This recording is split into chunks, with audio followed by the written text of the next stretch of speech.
안녕하세요. 피부과 전문의 이상주입니다. 지난 시간에는 모공의 원인과 치료 방법에 대해서 살펴보았습니다. 그 방송이 나가고 나서 많은 분들이 모공에 대해서 관심을 보였는데요. 그분들의 관심사에 대해서 좀 더 집중적으로 알아보는 시간을 가지도록 하겠습니다. 영상을 시청하기 전에 좋아요와 구독 신청을 눌러주시면 감사하겠습니다. 모공의 원인은 다양합니다.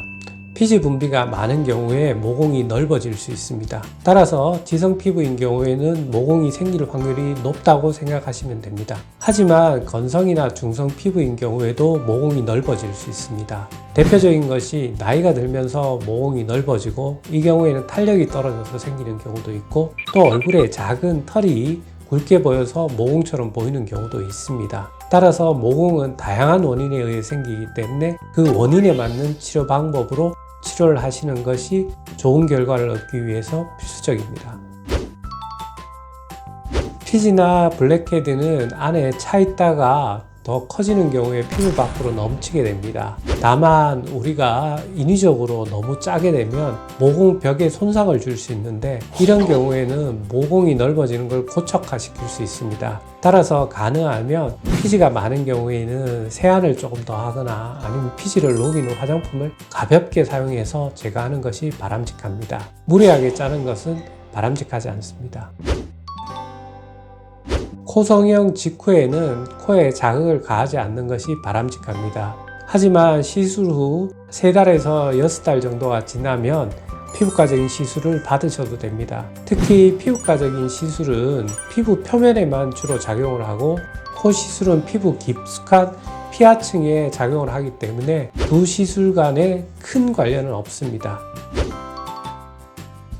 시중에 모공 축소 팩이라고 나와 있는 것은 크게 두 가지 원리에 의해서 작동되게 됩니다. 첫 번째는 모공 안에 있는 피지를 제거하는 팩이 있고 또 다른 것은 모공벽을 자극을 해서 부풀게 해서 모공이 눈에 적게 띄도록 하는 것입니다. 둘 다 일시적인 치료 효과는 보일 수 있지만 효과가 지속되지 않고 근본적인 치료라고 할 수는 없습니다.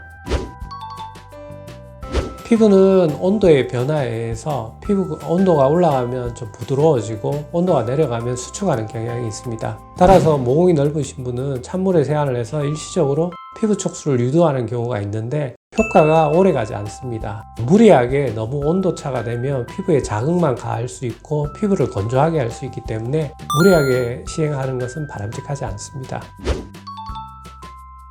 모공은 앞서 이야기 드린 것처럼 원인에 맞는 적절한 치료가 필요합니다. 털 때문에 생긴 경우에는 털을 근본적으로 제거하는 것을 고려해 보셔야 되고 피지의 과다한 분비 때문에 생기는 모공은 피지를 줄이는 약물이나 시술을 받는 것이 바람직합니다. 또 일단 넓어진 모공은 레이저로 의해서 새살이 돋으면서 축소를 할 수 있기 때문에 우선은 원인에 맞는 치료를 고려해 보시기 위해서 적절한 진단부터 받아보시는 것이 바람직합니다.